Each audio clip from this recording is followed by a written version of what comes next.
दितेनागतो ज्ञानराधा सुपात्र तया ठविता पुण्यराशि नमस्कार माझा श्री सद्गुरु ज्ञानेश्वरा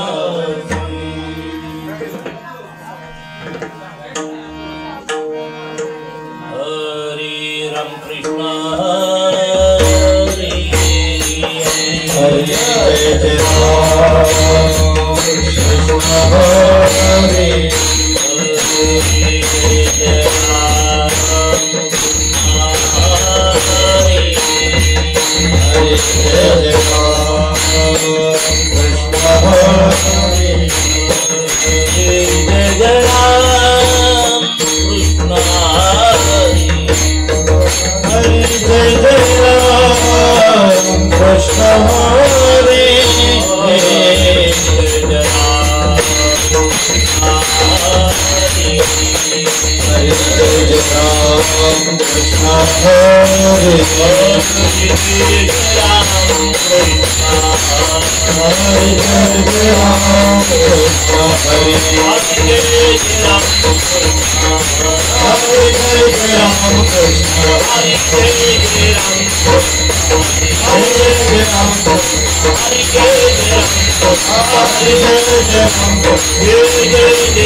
हल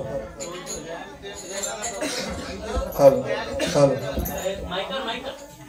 हल हल हल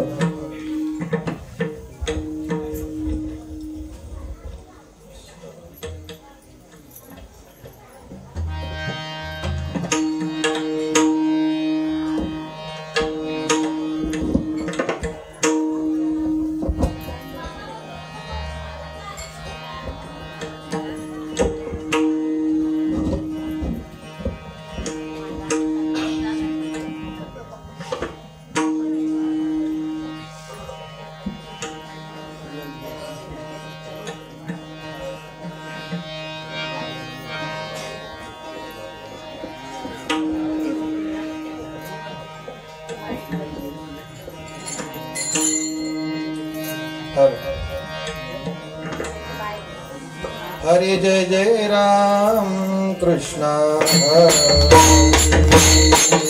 हरे जय राम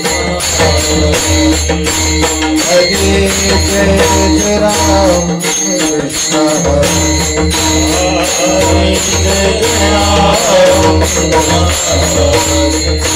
हरे जय जय राम कृष्ण हरे जय राम कृष्ण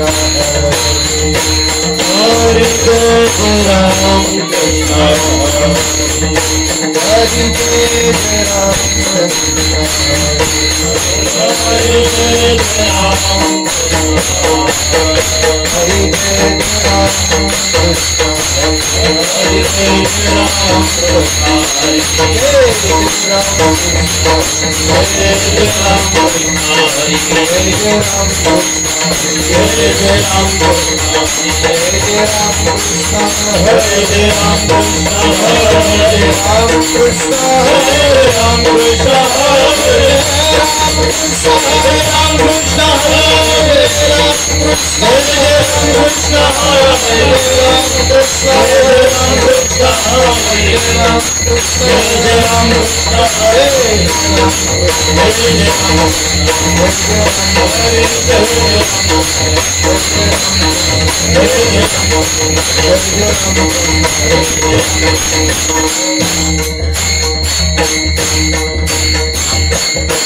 रूप पाहता लोचनी रूप पाहता लोचनी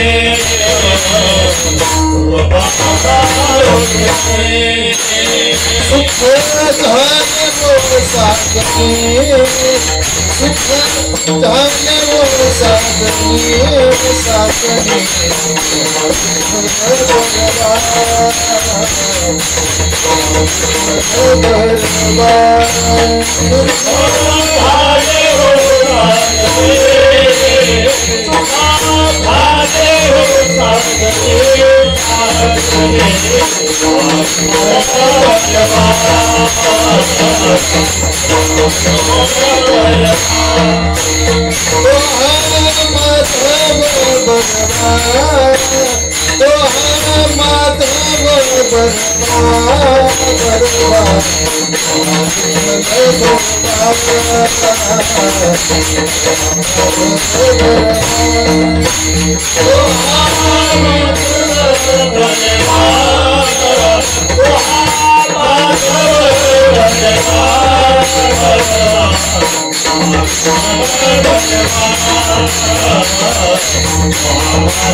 सुखता के जोड़े जोड़े सुखता के जोड़े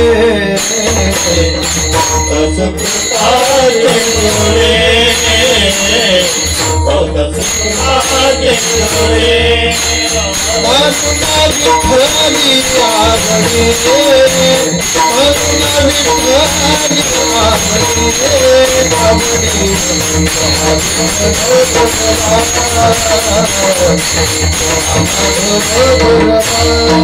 मानुना विठाली आगणे मानुना विठाली आगणे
परिमळ गेलिया ओस फुल देठे परिमळ गेलिया ओस फुल आयुष्या सेवते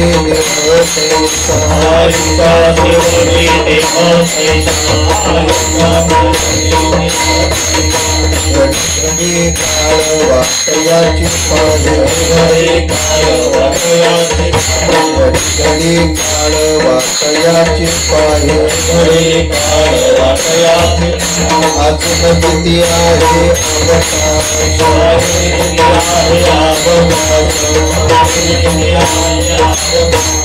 अज्ञानो ताप घेऊन सावध अज्ञानो ताप घेऊन सावध काहीतरी बोध कधी म्हणा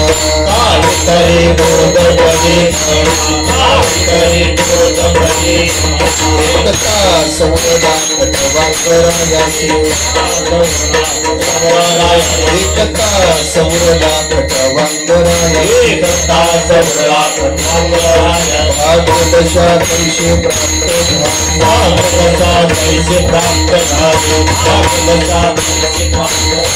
सापडला हरे दयाला सापडला हरे दयाला सापडला हरे दयाला एका जनार्दनी हरी बोला एका जनार्दनी हरी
परिमळ गेली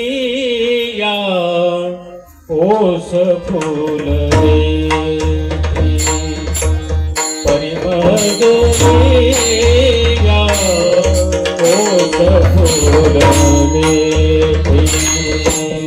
परिमळ गेली या ओस फूल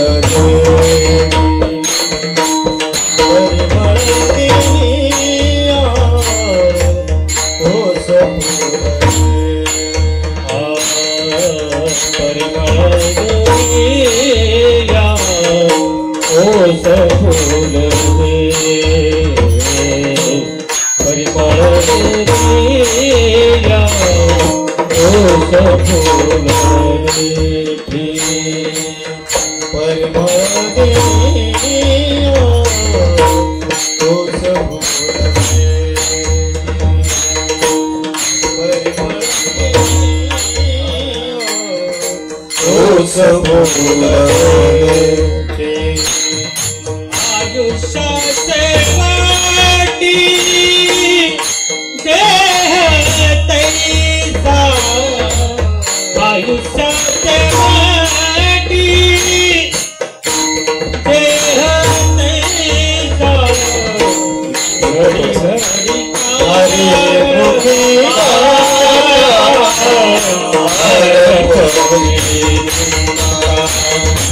हरि मुक्ति दाता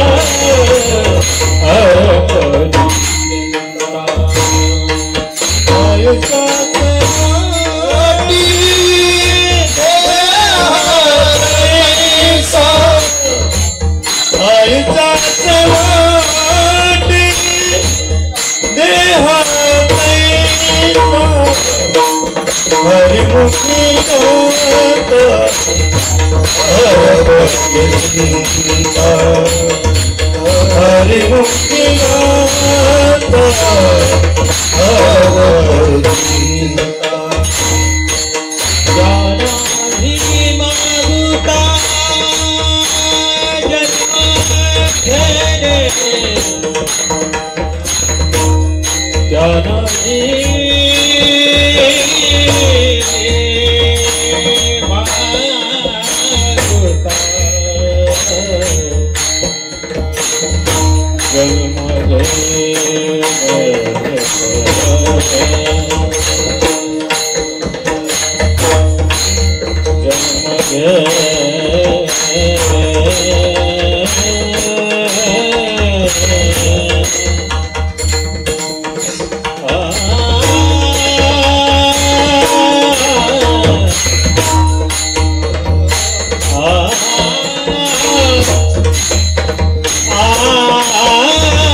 जन्म घेणे तनय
मागुता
परिमळ गेलिया ओस फुल देठी, परिमळ गेलिया ओस फुल देठी, आयुष्या शेवटी देह तैसा, घडी घडी काळ वाटयाची पाहे, अजून किती आहे अवकाश, हाची अनुताप घेऊनी सावध काही तरी बोध करी मना, एक तास उरला खटवांग रायासी भाग्यदशा कैशी प्राप्त झाली सापडला हरी तयाला साधनी एका जनार्दनी हरी बोला हरिमुखी गाता हरपली चिंता त्यांना ही मागुता जन्म घेणे लोकाभिराम मरण रंग धीरं राजीव नेत्रम रघोवंशनाथं कारुण्यरूपं करुणाकरं श्रीरामचंद्रं शरणं प्रपद्ये नमो विठ्ठला राजया पांडुरंगा नमो रुक्मिणी माऊली ज्ञानगंगा नमो पुंडलिका नमो चंद्रभागा नमस्कार माझा रुक्मिणी पांडुरंगा पांडुरंगा करू प्रथम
पांडुरंगा करू प्रथम नमन दुसरे चरण संतांचिया त्यांच्या कृपादाने कथेचा विस्तारू बाबाजी सद्गुरुदास तुकाजयांचे केले स्मरण होय सकळ व्यक्तींच्या अधिकरण तेची वंदो श्री चरण श्री गुरूंचे ते नमस्कार आता ओम नमो ज्ञानेश्वरा करुणा करा दयाळा तुमचा अनुग्रह लादलो पावन झालो चराचरी सेवेलागे सेवक झालो तुमच्या लागलो निज चरणा अहो स्वामी तुकया देवा यावरी न करावा वीर जय जय श्री राधारमण जय जय नवल किशोर जय गोपी चित चोर प्रभो जय जय माखन चोर श्री गुरु चरण सरोज रज निज मन मुकुर सुधारी बरनव रघुवर विमल जसो जो दायक फलचारी बुद्धिहीन तनु जानिके सुमिरो पवन कुमार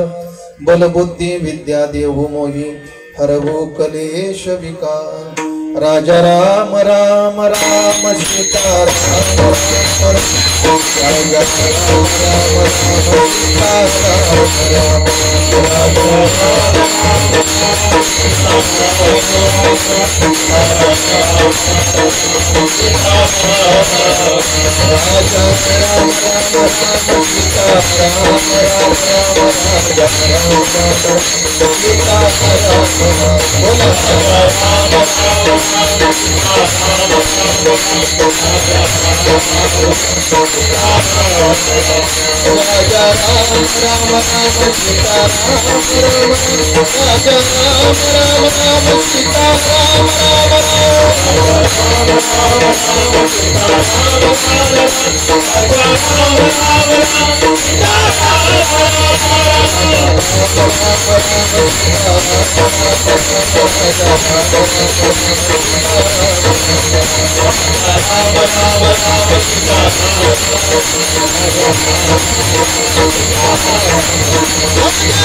परिमळ केली या ओस फुल देठी आयुष्या शेवटी देह तैसा हरिमुखी गाता हरपली चिंता त्यांना हे मागोता जन्म घेणे प्रस्तुत प्राप्त प्रसंगी प्राप्त स्थळी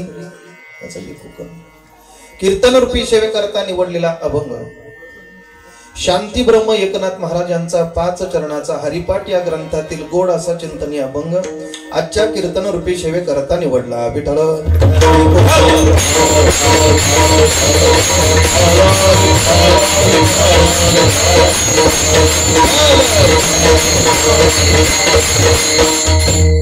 एकनाथ महाराज आजच्या अभंगातून मानवी जीवनाची सफलता कशात आहे याचं चिंतन करत आहेत आणि मानवी देहाला किंमत कुठपर्यंत आहे याचंही चिंतन एकनाथ महाराज आजच्या अभंगातून करतात. थोडा दिवस एकनाथ महाराज सांगतात आपल्या जीवनामध्ये आयुष्य आहे तोपर्यंत देहाला किंमत आहे. कशा पद्धतीने महाराज सांगतात फुलातून सुगंध निघून गेला परिमळ निघून गेला. आणखीन कमी कर इको कमी कर बोलताना स्पष्ट एक पण फुलातून सुगंध निघून गेला की फुलाची किंमत संपली जाते. महाराज सांगतात आयुष्या शेवटी देह तैसा आयुष्य संपलं परमात्मा निघून गेला चैतन्य निघून गेलं की देह सुद्धा निरर्थक राहतं देहाची किंमत शून्य. मग या देहाचा जो मालक आहे स्वामी आहे तो प्रत्येक क्षणाला आपली वाट पाहतो. घडी घडी काळ वाट याची पाहे अजून किती आहे अवकाश याला नेण्याकरता किती वेळ शिल्लक आहे याचं चिंतन तो करतो. मग आपल्या जीवनामध्ये काय केलं पाहिजे महाराज सांगतात या गोष्टीचा अनुताप या गोष्टीचा पश्चाताप आपल्याला झाला पाहिजे की एवढे वर्ष झाली आणखी परमार्थ आम्ही करत नाही. देवाची साधना परमात्म्याच्या प्राप्तीचा उपाय आपल्या जीवनामध्ये करत नसेल तर या गोष्टीचा पश्चाताप झाला पाहिजे. याही गोष्टीचं चिंतन झालं पाहिजे की एक दिवस आम्हाला जायचं आहे तो काळ आमची वाट पाहतो. मग आपल्या जीवनामध्ये या गोष्टीचा अनुताप झाला पाहिजे. महाराज सांगतात हाची अनुताप घेऊन सावध काहीतरी बोध करी म्हणा. स्वतःला अनुताप झाला पाहिजे आणि अनुताप होऊन चालत नाही तर स्वतःच्या मनाला बोध केला पाहिजे. मग काही लोकांनी विचारलं महाराज आता बोध करून उपयोग तरी काय जीवनातलं किती आयुष्य शिल्लक राहिलं माहित नाही. महाराज सांगतात तुमचं किती माहित नाही पण एका राजाच्या जीवनातलं आयुष्य 1 तासाचं होतं पण 1 तासाच्या आयुष्यामध्ये त्याने स्वतःचं कल्याण करून घेतलं. त्या राजाचं नाव आहे खटवांग राजा. 1 तास उरला खटवांग रायाशी भाग्य दशा कैशी प्राप्त झाली. त्यांच्या जीवनामध्ये त्यांनी 1 तासामध्ये आपल्या जीवनाची दशा दिशा बदलवून टाकली. महाराजांना विचारलं आयुष्य गेलं तरी आम्हाला काय त्या पद्धतीने प्राप्त होत नाही असं त्यांनी त्यांच्या जीवनामध्ये केलं तरी काय की 1 तासाच्या आयुष्यामध्ये त्यांनी त्यांचं जीवन बदलून टाकलं. महाराज सांगतात त्यांनी बाकी काही केलं नाही. कलियुगामध्ये श्रेष्ठ असलेलं साधन ते परमात्म्याचं नामचिंतन आहे. त्या नामचिंतनाची साधना त्यांनी केली. सापडला हरी दयाला साधनी एका जनार्दनी हरी बोला. महाराज सांगतात बघा त्यांनी काय केलं परमात्म्याचं भजन परमात्म्याचं चिंतन केलं आणि त्या चिंतनाच्या माध्यमातून त्याला परमात्म्याची प्राप्ती झाली. हा उपाय एकनाथ महाराज आजच्या अभंगातून तुम्हाला मला सांगतायत. विठ्ठल विठ्ठल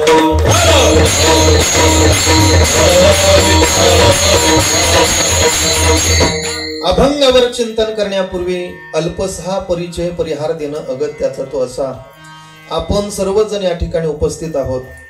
काय निमित्तानं सेवा आहे सगळ्यांना ज्ञात आहे. या घरातून निघून गेले कैलासवासी हरिभक्त परायण गोविंद नामदेव पाटील या बाबांचं निधन होऊन आज 12 दिवस पूर्ण होत आहे. आणि त्यांच्या उत्तर रात्रीच्या निमित्तानं आजची ही कीर्तनाची सेवा त्यांचे चिरंजीव चंद्रकांत दादा पाटील यांनी ही सेवा माझ्याकडे सुपूर्द केलेली आहे. संकल्पित वेळेमध्ये आपण थोडंसं चिंतन करण्याचा प्रयत्न करणार आहोत. आज या बाबांच्या उत्तर रात्रीच्या निमित्तानं आपण सगळेजण या प्रांगणात बसून ही कीर्तनाची सेवा ऐकताय. मला या ठिकाणी सेवा करण्याची संधी प्राप्त होते.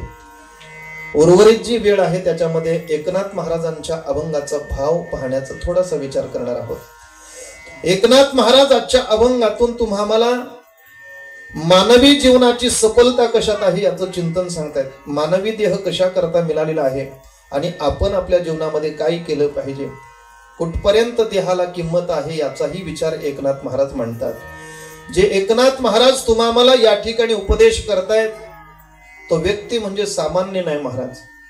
इतर साधूच्या वाट्याला जे भाग्य प्राप्त झालं नाही ते भाग्य माझ्या एकनाथ महाराजांना प्राप्त झालं. नाथांच्या जीवनामध्ये 3 प्रक्रिया मांडल्या जातात: संत जीवन, शांत जीवन आणि श्रीमंत जीवन. विठ्ठल विठ्ठल.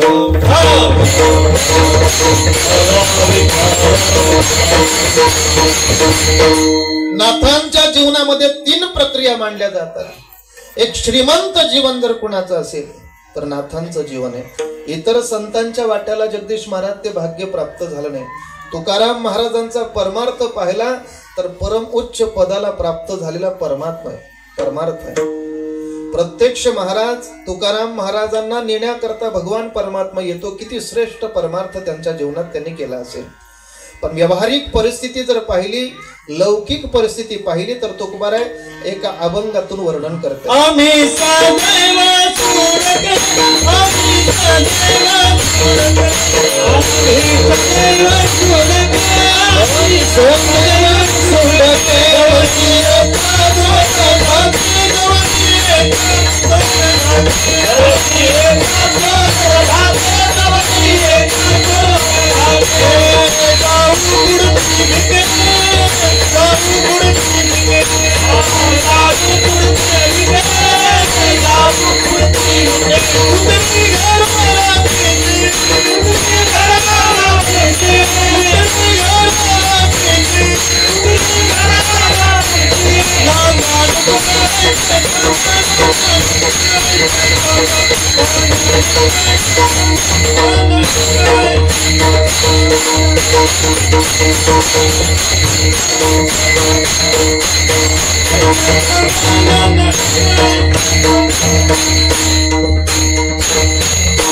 तुकाराम महाराजांची बाह्य परिस्थिती जर पाहिली, लौकिक जीवनाचा जर तुकाराम महाराजांचा विचार केला तर तुकाराम महाराज स्वतः अभंगाच्या माध्यमातून प्रगट करतात.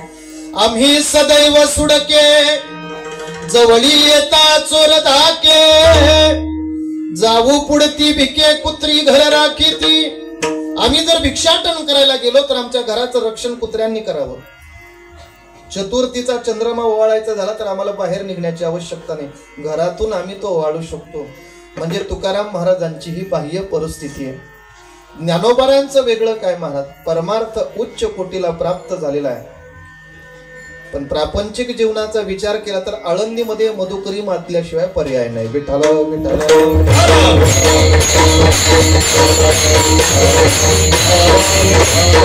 पण एकनाथ महाराजांचं भाग्य आहे, परमार्थ जीवन सुद्धा अतिशय उच्चतम आहे आणि प्रापंचिक जीवन सुद्धा महाराज खूप श्रेष्ठ जीवन आहे.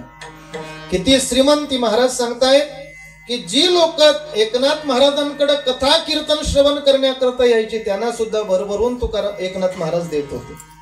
लक्षात घ्या, भगवान परमात्म्याच्या नैवेद्य करता रोज नैवेद्य परमात्म्या करता बनायचा एकनाथ महाराजांच्या घरामध्ये. पण रोज भगवंताच्या नैवेद्या करता रोज पुरणाची पोळी असायची. काय भाग्य असेल, किती श्रीमंती असेल. आमचा कितीही माणूस भाग्यवान असू द्या, कितीही श्रीमंत असू द्या, पण पोळी पोळी होळी आली की पोळी, याच्या व्यतिरिक्त आम्हाला पोळी पाहायला मिळत नाही. पण नाथांकडे महाराज रोज परमात्म्याच्या नैवेद्याकरता पुरणाची पोळी असायची. हे त्यांच्या जीवनातली श्रीमंती.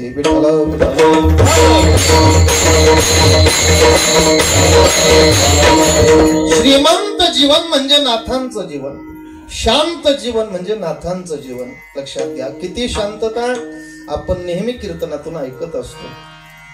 नाथांना राग आणण्याकरता काही लोक महाराज अशी पैज लावायचे की जा पैसे देतो पण नाथांना राग आणून दाखव.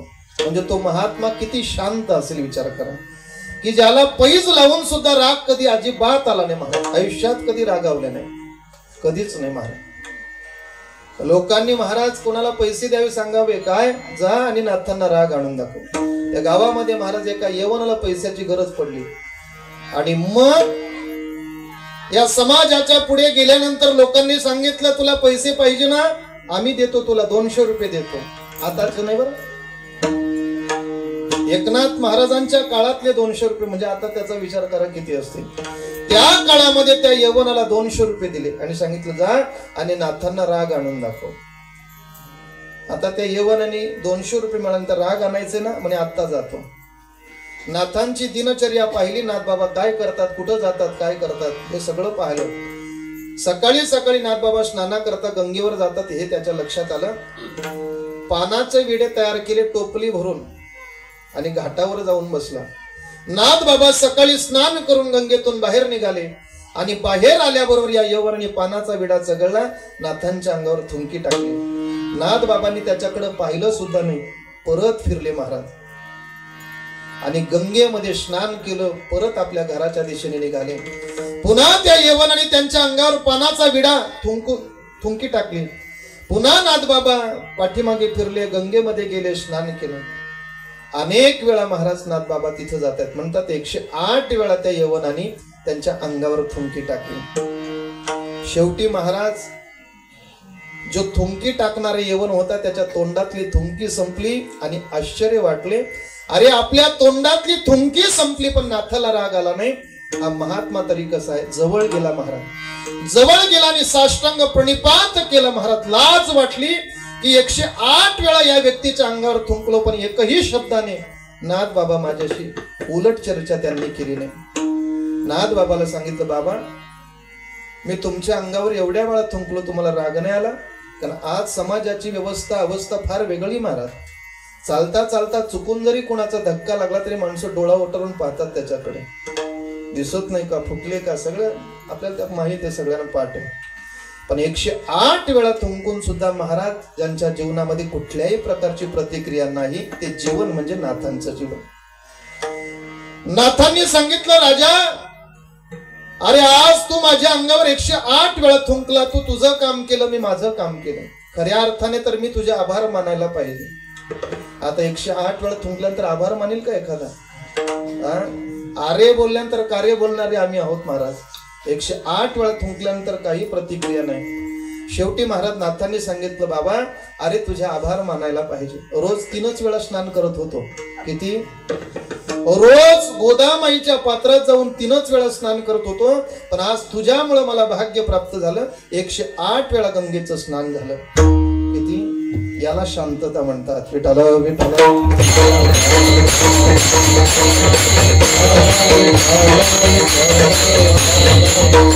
श्रीमंत जीवन म्हणजे नाथांचं जीवन, शांत जीवन म्हणजे नाथांचं जीवन आणि संत जीवन म्हणजे नाथांचं जीवन.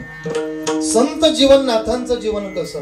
महाराज देव कोणाकडेही राहायला तयार नाही, पण ज्या अर्थी साधूच्या कडे जातो, एकनाथ महाराजांकडे जर तो राहत असेल तर निश्चित त्यांच्याकडे संतत्व हे प्राप्त झालेलं आहे. साधूकडे परमात्मा राहत असतो. आपण म्हणतो ना वैष्णव सदन आवडते. भगवान परमात्मा सर्वस्वाचा त्याग करतो आणि साधूच्या घरी राहतो. एक दिवस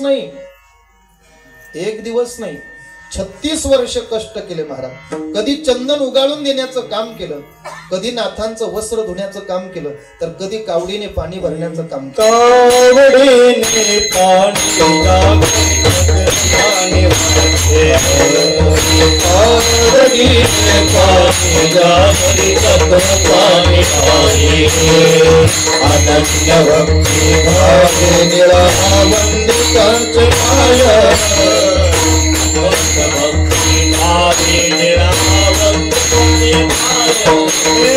अनन्य भक्ती भावे निरावंताचे भाग भक्त भक्ती भावे निरावंताचे भाग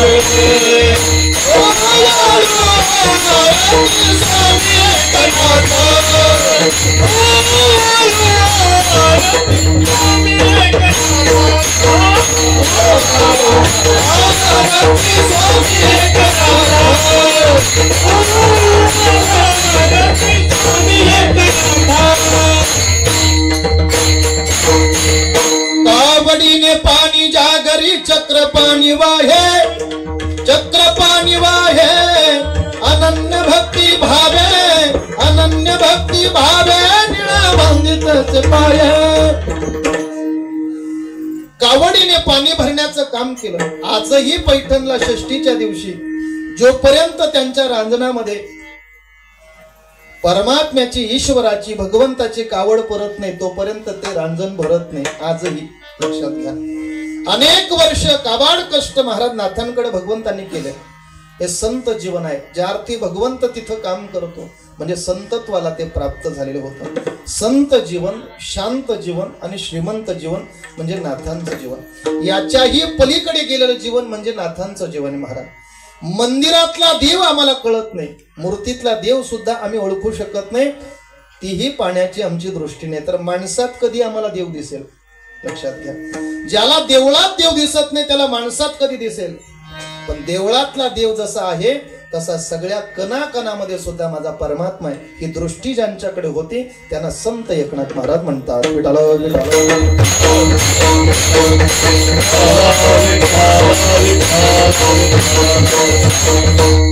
काशीवरून कावड घेऊन महाराज अनेक लोक रामेश्वरला पाणी घालण्याकरता गेले।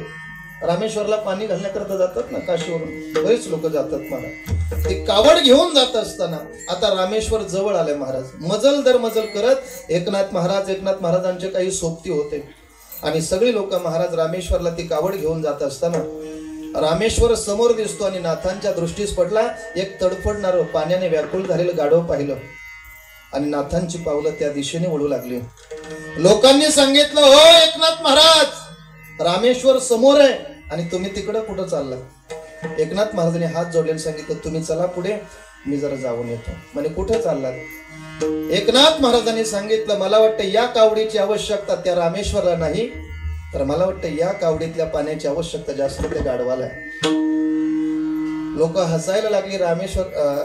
रामेश्वरला पाणी आणण्याकरता घालण्याकरता तुम्ही इथं आलात, एवढ्या दूरवर तुम्ही मजल दर मजल करत इथपर्यंत आला, तर रामेश्वर 4 पावलावर राहिला आणि रामेश्वरला पाणी घालायचं टाकून तुम्ही गाढवाला पाणी पाजता?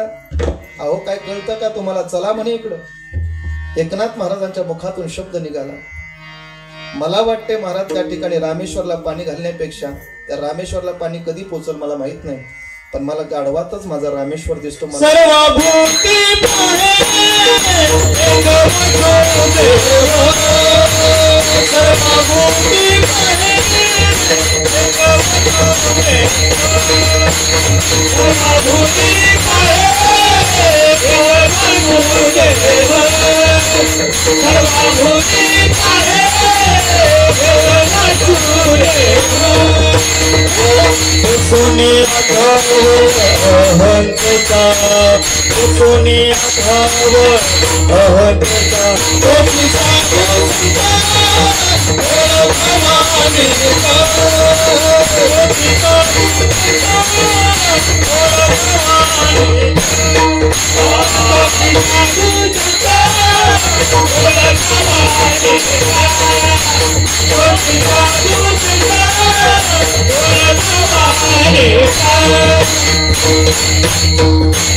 महाराजांना त्या गाढवात सुद्धा देव दिसत होता। सर्वभूती पाहे एक वासुदेव, पुसोनिया ठाव अहंतेचा। एकनाथ महाराजांना त्या गाढवात सुद्धा देव दिसला महाराज। आम्हाला माणसात दिसत नाही, देवात दिसत नाही। ही उंची महाराज ज्यांना प्राप्त झाली होती त्यांना संत एकनाथ महाराज म्हणतात आणि ते एकनाथ महाराजांच्या अभंगातून तुम्ही आम्हाला उपदेश करताय। मानवी जीवनाला उपदेश केलेला आहे. मानवी जीवन हे 3 स्तराने विभाजनेलं आहे. किती? 3 स्तरामध्ये. बाळपण, तारुण्यपण आणि म्हातारपण या 3 स्तरामध्ये विभाजलेलं जीवन म्हणजे मानवी जीवन आहे. विठ्ठल विठ्ठल.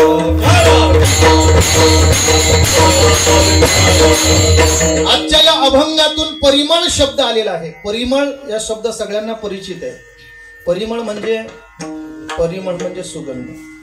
फुलाला जसा सुगंध असतो तसा महाराज सांगतात मानवी जीवनाला सुद्धा सुगंध असतो. माणसाचं कर्तृत्व एवढं चांगलं असलं पाहिजे की माणूस गेल्यानंतर सुद्धा या मातीमध्ये त्याचा सुगंध दरवळत राहायला पाहिजे. लक्षात घ्या. ज्ञानोबा तुकोबाऱ्यानं जाऊन अनेक वर्ष झाली. देहरूपाने ही मंडळी आम्हाला इथं दिसत नाही, पण आजही महाराज त्यांच्या कीर्ती रूपाने त्यांचा सुगंध या मातीला आहे की नाही. म्हणजे मानवी जीवनाचा सुद्धा सुगंध निर्माण होऊ शकतो, फक्त कर्तृत्व आणि कर्म चांगलं पाहिजे. लक्षात घ्या. मग 3 स्तरामध्ये 3 पद्धतीचं कार्य केलं तर आपल्याही जीवनाला सुगंध येऊ शकतो. बाळपणामध्ये जर सुगंध आपल्या जीवनाला यावा असं वाटत असेल तर काय केलं पाहिजे?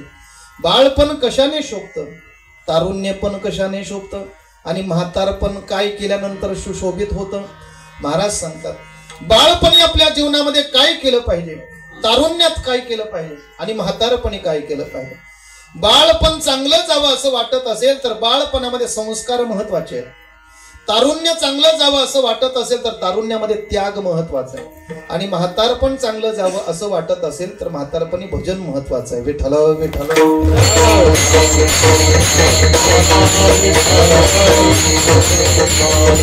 बाळपणामध्ये संस्कार महत्वाचे आहेत. एक वेळ लेकरा करता, मुला करता, आपल्या मुलांकरता इस्टेट संपत्ती नाही कमवली तरी चालेल, पण संस्काराची शिदोरी त्यांना द्यायला विसरू नये. त्यांच्या जीवनामध्ये फक्त केवळ आणि केवळ आपण पैसा जर त्यांच्याकरता कमवत बसलो आणि संस्कार दिले नाही तर तुमच्या डोळ्यासमोर महाराज त्या संपत्तीचं वाटोळं तो तुमच्या देखत लावेल. लक्षात घ्या. पण जर तुम्ही त्याला महाराज पैसा देण्याच्या ऐवजी जर त्याला संस्काराचे मोती जर तुम्ही दिले तर निश्चितच महाराज तो शून्यातून विश्व निर्माण करू शकतो. लक्षात घ्या. म्हणून बाळपणामध्ये काय केले पाहिजे? संस्कार दिले पाहिजे. लहान आहे तोपर्यंतच आपण त्या लेकराला संस्कार करू शकतो. महाराज लहान आहे ना तोपर्यंत संस्कार करू शकतो, मोठा झाल्यानंतर संस्कार देता येत नाही. लक्षात घ्या. काठी ओली आहे तोपर्यंत त्या काठीला काय देऊ शकतो आपण? आकार देऊ शकतो. एकदा काठी सुकली गेली तर मग तिला आकार देता येत नाही. मग आपले लोक म्हणतात मोडेल पण असे बरेच मोडले महाराज पण वाकले नाही. विठ्ठला विठ्ठला.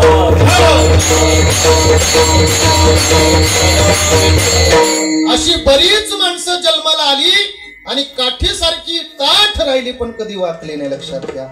वाकली नाही, परिणाम मोडून गेले, तुटून गेले. जीवनामध्ये नम्रता महत्वाची आहे आणि ती नम्रता संस्काराने मिळत असते. लक्षात घ्या. जेव्हा एखादं बीज असतं परिपूर्ण अवस्थेला आलं का ते वाकलं जातं महाराज. का? त्याच्याकडे पूर्णत्व आलं. कढीच जेव्हा भाताने किंवा पिकाने भरला जातो तेव्हा तो वाकतो, तो नम्र होतो. त्याला कारण आहे महाराज. पण बरीच अशी कणसं आहेत ती सरळ असतात, ती वाकत नाही. समजायचं त्याच्यात काहीच नाही. विठ्ठला विठ्ठला. एक भाताने भरलेलं कणीस आहे, एक नुसती पणजी असते महाराज, ते ताट असतं उभं. लक्षात घ्या. मडका आहे ना, हंडा किंवा मडका पकडा, जो पूर्णता भरलेला आहे ना तो डचमलत नाही महाराज, पण जो अर्धा आहे ना तो फार कठीण असतो. पण परिपूर्ण अवस्थेला गेलेली माणसं नम्र असतात. नम्र असतात तीच परिपूर्ण असतात. नम्र झाला भूता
नम्र झाला भूता नम्र झाला भूता तेने कोंडी ले नव्हता तेने कोंडी ले नव्हता नम्रता भाव धारण केला की महाराज सगळ्या गोष्टी प्राप्त होत असतात. म्हणून नम्रता हा गुण कधी येतो जर संस्कार असतील तर. म्हणून लहान लेकरांना संस्कार द्या. लक्षात घ्या मी अगोदरच म्हणून गेलो एक वेळ त्याच्याकरता पैसा कमी कमवला तरी चालेल पण संस्कार द्या. आज आपल्या जीवनामध्ये बरीच मुलं पाहतो आपण संस्काराचा अभाव असल्यामुळे गावात टुकारपणे वागत असतात. महाराज नको त्या पद्धतीने वर्तन करणारी मुलं आपल्याला पाहायला मिळतात. त्याचं कारण आहे आपल्या घरात कुठेतरी संस्कार कमी पडतात. महाराज आम्ही अनेक गावामध्ये जाण्याचा प्रसंग येतो. रोज एक गाव बदलतो महाराज एक गाव. पण तिथं गेल्यानंतर काही घरामध्ये संस्कार दिसतात काही घरामध्ये त्या संस्काराचा अभाव दिसतो. आम्ही घरामध्ये गेल्याबरोबर महाराज मोठी माणसं आमच्या जवळ यायच्या अगोदर लहान लहान लेकरं येऊन आमच्या पायावर डोकं टेकतात. लहान मुलं आमच्या अगोदर त्या ठिकाणी मोठ्या माणसाच्या अगोदर येऊन आमच्या पाया पडतात. महाराज आमच्या लक्षात येतं हे घर कसं आहे. त्या घरातलं वातावरण त्या घरातली प्रसन्नता महाराज लहान लहान लेकरांना कळत असते. लहान मुलं येऊन धावत येऊन आपल्या जेव्हा पायाला डोकं टेकतात ना तेव्हा प्रसन्नता वाटते. पण काही ठिकाणी असा प्रसंग पाहायला मिळतो मोठी माणसं येऊन इथं वागतात आणि मग त्याच्या लक्षात आपलं पोरगं आलं नाही मग त्याला धरून आणतो. तो धरून आणतो आमच्या पायाजवळ आणतो तरी तो मान नवीन बैल असतो त्या जुकाराखाली मान लवकर नाही घालत. त्यावेळेस महाराज तो बाप काय करतो त्याच्या मानाला पकडतो आणि आपल्या पायावर त्याचं डोकं टेकण्याचा प्रयत्न करतो. जमिनीला टेकतो पण आपल्याने. याला कारण काय महाराज याला कारण काय. महाराज आल्यानंतर धरून बांधून आपण त्याच्या पायावर जर डोकं टिकायला लावू तर होणार नाही. याच्याकरता नियमित असलेली सवय आणि ते संस्कार आहे. आपल्या जीवनामध्ये संस्कार द्या. छत्रपती शिवाजी महाराजांना महासाहेब जिजाऊने जर या ठिकाणी संस्काराची शिदोरी दिली नसती तर आज आम्ही या मंडपात इथं बसू शकलो नसतो. महाराज त्याला कारण आहे त्यांनी दिले त्यांच्यावर संस्कार आहेत.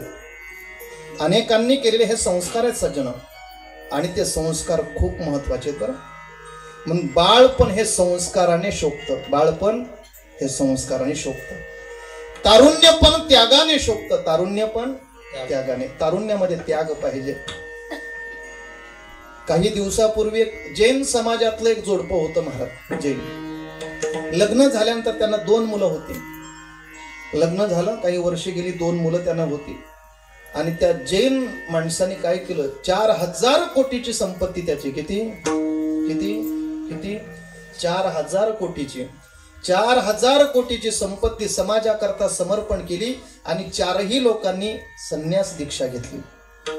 लक्षात घ्या काय घेतली संन्यास दीक्षा. त्यांच्या जीवनात त्यांनी केलेला त्याग. 400 रुपये माणसं सोडत नाही. किती 4000 कोटीची संपत्ती समाजाकरता बहाल केली आणि त्या दिवशीपासून त्यांना माहित आहे माझ्या बायकोचा माझ्या मुलाचा माझ्या मुलीचा संपर्क मला होऊ शकत नाही. 4ही माणसं 4 दिशेला जाणार आहे. पुन्हा कधी भविष्यात त्यांची भेट होईल माहित नाही. एवढा त्याग त्यांनी त्यांच्या जीवनामध्ये त्यांनी केला. महाराज आज त्यांच्या जीवनातला त्याग त्या वेळेला केला म्हणून आज कीर्तनात त्यांचं नाव निघालं. लक्षात घ्या म्हणून त्याग पाहिजे. तुकाराम महाराजांची एवढी प्रॉपर्टी होती की आज आरामात त्यांनी आयुष्य जीवन जगले असते. लहान लेकरं त्यांची अन्न पाण्या वाचून मेली नसती महाराज. पण तरी सुद्धा त्या अवस्थेमध्ये त्या काळामध्ये भरपूर कमवलं आणि तारुण्य अवस्थेमध्ये महाराज आपली सगळी प्रॉपर्टी या समाजाला वाटून टाकली आणि भगवत भक्ती करत बसले. तारुण्यामध्ये त्याग पाहिजे. बाळपणामध्ये संस्कार पाहिजे आणि म्हातारपणी 2 गोष्टी पाहिजे. कोणत्या सांगू. म्हातारपणामध्ये 2 गोष्टी केल्या पाहिजे. कोणकोणत्या 2 सांगू का 1 सांगू. तुम्ही सांगाल तसं. एक सांगू का दोन? दोन्ही सांगू. चला ऐका. म्हातारपण चांगलं जावं असं वाटत असेल, म्हातारपणामध्ये जीवनाला सुगंध यावा असं वाटत असेल तर दोन गोष्टी माणसाने केल्या पाहिजे. पहिली गोष्ट महाराज सांगतात बघा, म्हातारपणी कमी बोललं पाहिजे आणि दुसरी गोष्ट जास्त भजन केलं पाहिजे. म्हातारपणी कमी बोलावं आणि बाबा जास्त भजन करावं. आता याच्यातला आपण फिरतो, याच्यात आपल्याला काय आढळतं? जास्त बोलणं आणि कमी भजन करणं. विठाला विठाला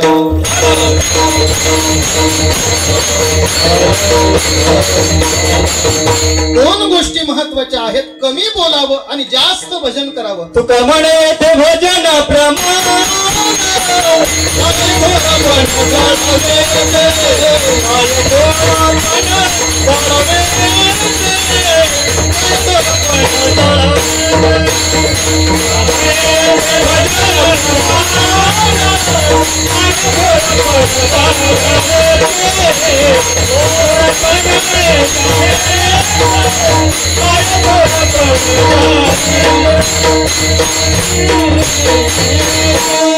त्या काळामध्ये देवाचं भजन, देवाचं चिंतन आम्ही केलं पाहिजे.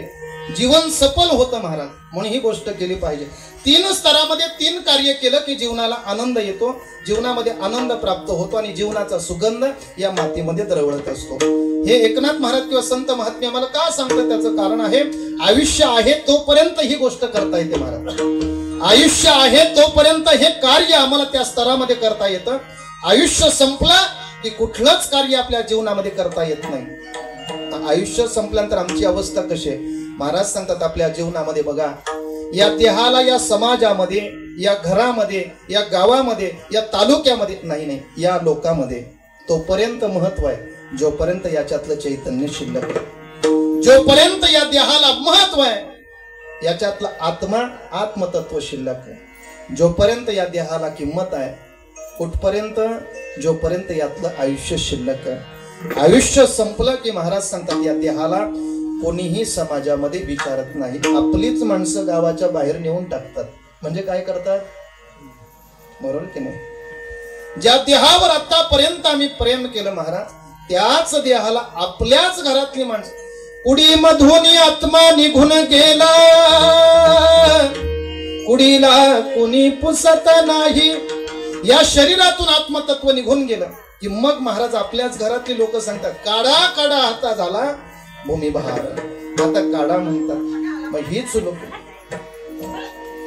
असू द्या, बसू द्या, बसू. तेव्हा तो बसला नसेल, आता विठाला विठाला. त्याला पण मागच्या जन्मी संधी भेटली असेल, पण कधी कीर्तनाला नाही बसला. तो तिकडच असेल कुठतरी. आता ते थोडे संस्कार असतात मग येतो तो, पण आता तुम्ही बसू द्याल तेव्हा ना त्याला. विठाला विठाला. महाराज सांगतात आयुष्य संपलं की देहाची किंमत संपली. कशा पद्धतीने महाराज याचं चिंतन करत असताना एक गोड दृष्टांत पहिल्या चरणामध्ये देते. परिमळ गेलिया, परिमळ गेलिया,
देवतेचा आयुष्या शेवटी देवतेचा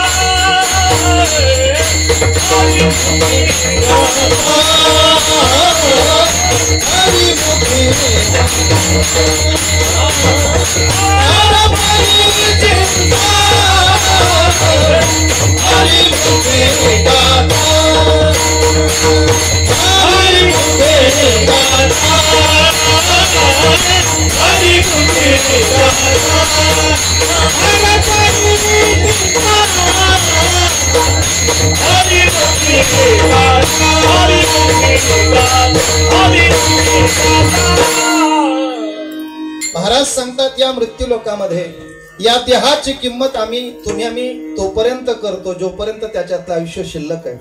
आयुष्य संपलं की देहाचं मूल्य, देहाची किंमत संपली जाते. महाराज सांगतात तोपर्यंत देहाला महत्व. कुठपर्यंत आयुष्य आहे तोपर्यंत. उदाहरण महाराज या ठिकाणी देत आहेत. बघा, एखादं फूल आहे, फूल, त्या फुलाची किंमत, फुलाचं महत्व कुठपर्यंत आहे जोपर्यंत त्याच्यात सुगंध आहे. तो सुगंध आहे तोपर्यंत आम्ही त्याला जवळ करत असतो, त्याला घेत असतो. पण त्याच्यातला सुगंध, त्याच्यातला परिमळ गेला की लोक फेकून देतात. फेकून देतात. महाराज सांगतात आयुष्यात शेवटी देह तैसा. फुलातला सुगंध निघून गेला की फुलाची किंमत संपली जाते.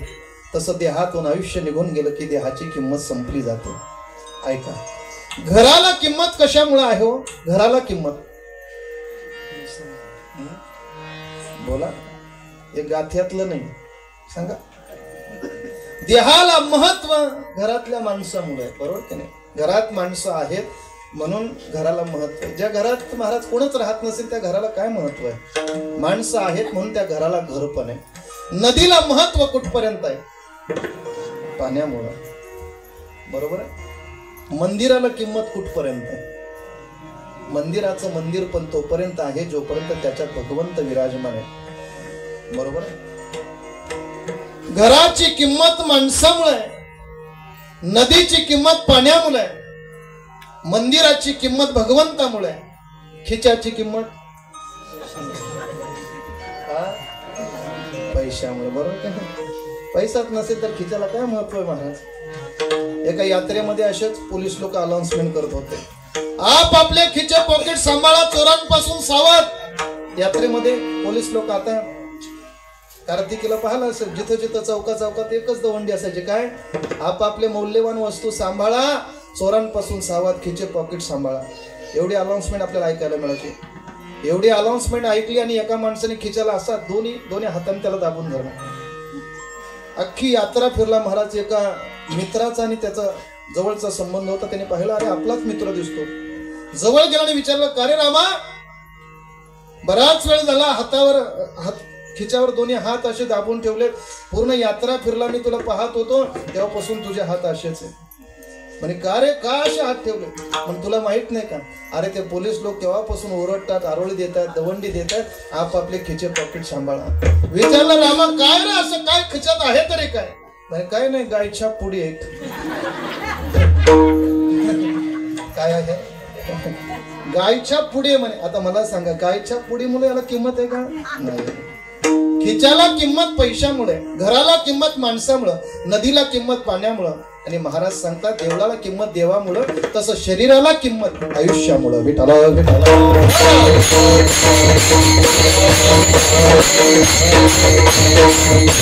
शरीरातून जेव्हा आयुष्य निघून जातो, महाराज सांगतात अरे हा माणूस त्या पद्धतीने राहत नाही, त्याचं प्रेत रूपाने तो पडलं जातं. मग कोणी त्याला घरामध्ये ठेवत नाही. आपल्याच घरातली माणसं 4 लोक त्याला खांद्यावर उचलतात आणि स्मशानामध्ये नेतात, आणि ज्यांच्यावर आम्ही प्रेम केलो तीच माणसं त्याला अग्नी लावतात आणि आपल्या घराला निघून येतात. किंमत कुठपर्यंत बोला? आयुष्य आहे तोपर्यंत दादा, मामा, काका, बाबा जे काही शब्द असतील ते निघत असतील, पण एकदा आयुष्य संपलं की माणसं म्हणतात बस आता प्रेत झाला. एखादा प्रेत चौघांच्या खांद्यावर असतो ना, त्यावेळेस रामभाऊ श्यामभाऊ नाही बोलत, काय चाललंय? प्रेत चाललंय, एवढा शब्द तिथं असतो महाराज. मग किंमत या देहाला कुठपर्यंत आहे? बोला कुठपर्यंत? आयुष्यामुळे.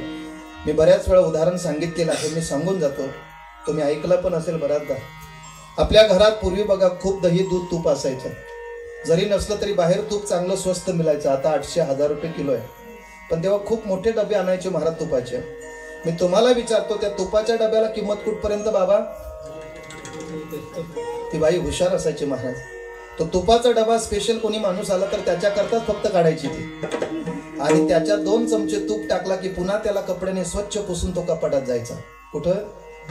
कपाटात असायचा. त्याला सुद्धा थोडा अहंकार आला महाराज. कोणाला? तुपाच्या डब्याला. तो तिथं बसलेल्या मसाल्याच्या बरणीला, मिठाच्या बरणीला हिनवायला लागला. काय? बघा बघा, चुलीच्या पाठीमागेच मरा तुम्ही. काय? चुलीच्या पाठीमागेच मरा, माझी काय मजा आहे बघा. अरे ती बाई काढते कपाटातून, 2 चमचे टाकले की पुन्हा कपड्याने स्वच्छ पुसते आणि कुठे ठेवते? पुन्हा कपाटात महाराज. आता मिठाच्या बरणीने, मसाल्याच्या बरणीने सांगितलं, असू दे बाबा, जैसे ज्याचे कर्म तैसे. तू चांगलं कर्म केलं म्हणून कपाटात जाऊन बसलीस, आमचं कर्म वाईट असेल म्हणून आम्ही चुलीच्या पाठीमागे बसलो. असू द्या म्हणे. पण मिठाच्या बरणीला माहित होतं अशा बऱ्याच बरण्या गेल्यात, आम्ही तिथंच आहे. आमच्या समोरून बऱ्याच बरण्या त्या कपाटातून. असू दे म्हणे, दोन्ही हात जोडले महाराज. असू दे. काही दिवसांनी महाराज त्यातलं तूप कमी कमी होत गेलं, आणि एक दिवस असा आला महाराज त्या बरणीच्या वाट्याला, त्यातलं सगळं तूप संपलं. बाईने सगळं तूप काढलं. आता तो डबा टाकून नाही दिला महाराज तिने. पूर्वीचा काळ सांगतो बरं, टाकून नाही दिला तिने काय केलं महाराज? एक चूक घेतली, खेळा घेतला, त्याला 2 छिद्र पाडली, त्याच्यात तार टाकली, तो डबा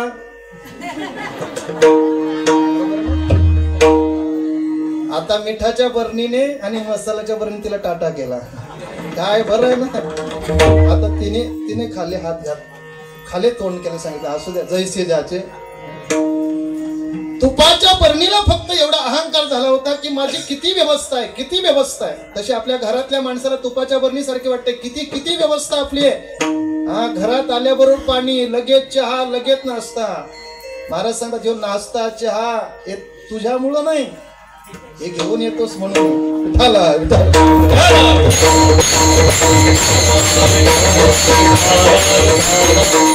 जोपर्यंत काहीतरी घेऊन येतो तोपर्यंत तुझी व्यवस्था. आता तुमचं बरं आहे.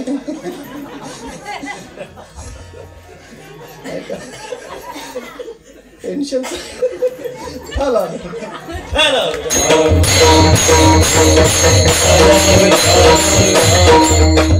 तुमचा चहा बंद. चला महाराज, ती बरणी कुठे आली? गोठ्याच्या पाठीमागे गेली. कुठे गेली? तूप संपला, बरणीची जागा बदलली गेली. आयुष्य संपलं, देहाची जागा बदलते महाराज, लक्षात घ्या. कुठं? ती गोठ्यात गेली, आपण स्मशानात गेलो. फरक एवढाच झाला महाराज, फरक एवढाच झाला. आपल्या जीवनात सुद्धा आपल्याला अहंकार वाटतो की ही सगळी लोक आहेत ना, ही मला मानतात. महाराज सांगतात नाही, ती मानतात कशामुळे माहिती आहे? तुमच्याकडे काहीतरी आहे. गोवारी चरण गोवारी म्हणत गोवारी चरण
जोवरी चलन गा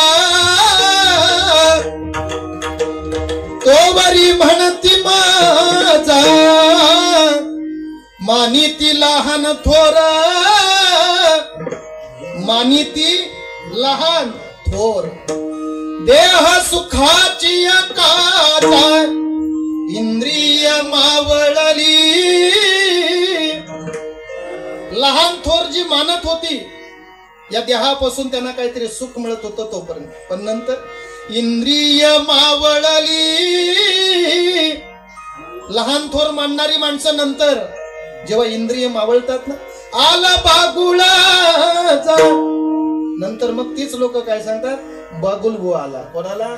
आपल्याकडे बोट दाखवून. लक्षात घ्या, म्हणजे आमची व्यवस्था होते ती केवळ आमच्याकडे काहीतरी आहे. जो वरी चलन गा. महाराज सांगतात, जन हे सुखाचे दिल्या घेतल्याचे, अंतबा काळीचे नाही कोणी. हे सगळं काहीतरी देवाणघेवाण आपल्या जीवनातलं चालू आहे.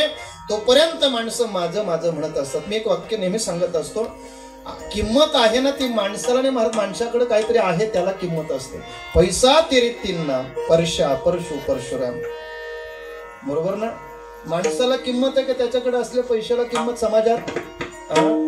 बोला. ज्याच्याकडे काहीच नाही, जगदीश महाराज, लोक त्याला काय म्हणतात? काय रे परशा, कुठं चालला? बरोबर की नाही? ज्याच्याकडे थोडाफार आहे लोक त्याला काय म्हणतात? परशु. पण ज्याच्याकडे भरपूर आहे महाराज, बडोदरा समृद्धी जवळून गेले महाराज, खूप पैसा आला, लोक म्हणतात आमच्या गावात परशुराम शेठ. एक काळ तो परशा तिकडे असायचा महाराज, तेव्हा लोक त्याला परशा आवाज द्यायची, पण जागा गेल्याबरोबर तसे त्याला परशुराम शेठ बोलायला लागले. समाज तुम्हाला मान्यता देतो आपल्याकडे काहीतरी. गरीबाची मुली जरी गेली तरी लोक काही चर्चा करत नाही, पण श्रीमंताची शेली जरी गेली तरी सकाळच्या पेपरला पानावर पहिले असतो महाराज. समाजाचं असं आहे महाराज. म्हणून महाराज सांगतात, देहाला किंमत कुठपर्यंत? आयुष्य आहे तोपर्यंत. आयुष्य संपलं की महाराज सांगतात देहाची किंमत संपली, शून्य महाराज. त्या देहावर प्रेम करणारीच माणसं तुम्हाला नेऊन स्मशानात नेऊन टाकतील. 4-8 लोक किती असू द्या, ती तेवढी घेऊन जातील महाराज. बस झालं काम. महाराज सांगतात त्या पद्धतीने फुलातलं सुगंध संपलं, आयुष्य त्या फुलाचं आयुष्य संपलं, देहातलं आयुष्य संपलं, देहाची किंमत संपली. मग या देहाचा जो मालक आहे तो स्वामी आहे, तो प्रत्येक क्षणाला आमची वाट पाहतो. मात्र कशा पद्धतीने? दुसऱ्या चरणामध्ये, घडी घडी काळ वाटयाची पाय, घडी घडी काळ वाटयाची पाय, घडी घडी काळ वाटयाची पाय, घडी घडी काळ वाटयाची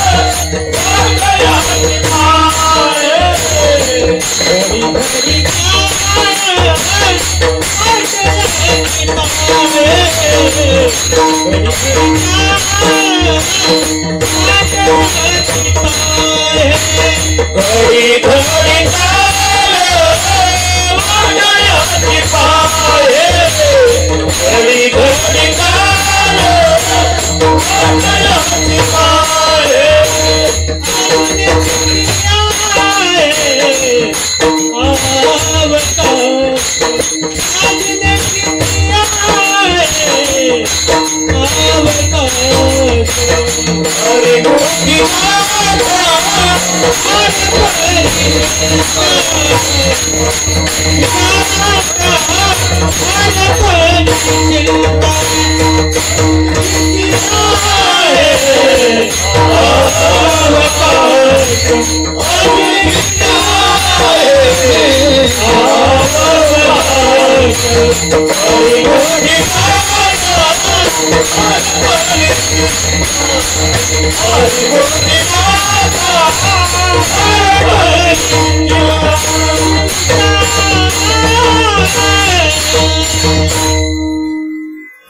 महाराज सांगतात घडी घडी काळ वाट याची पाहे, अजून किती आहे अवकाश. देहाची किंमत संपली, आयुष्य संपलं की देहाची किंमत संपली जाते.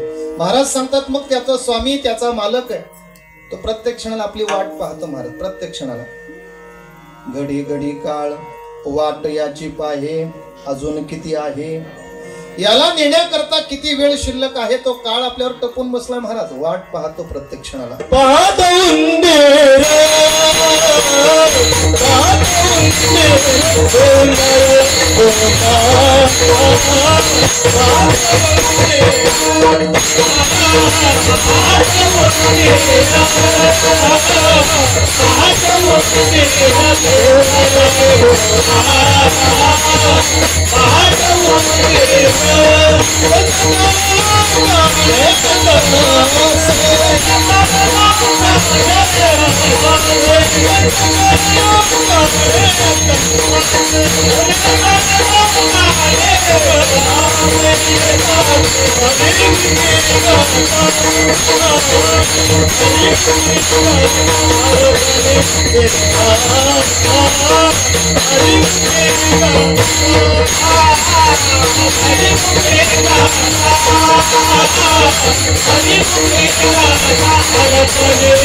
महाराज सांगतात या देहाचा मालक आहे तो टपून बसलेला आहे, पहा तो उंदीर घेऊन जाय बोका, तैसा काळ लोका नेतासे. त्या पद्धतीने तो काळरूपी बोका आपल्यावर टपून बसलाय. महाराज कधी आपल्याला घेऊन जाईल हे सांगता येत नाही.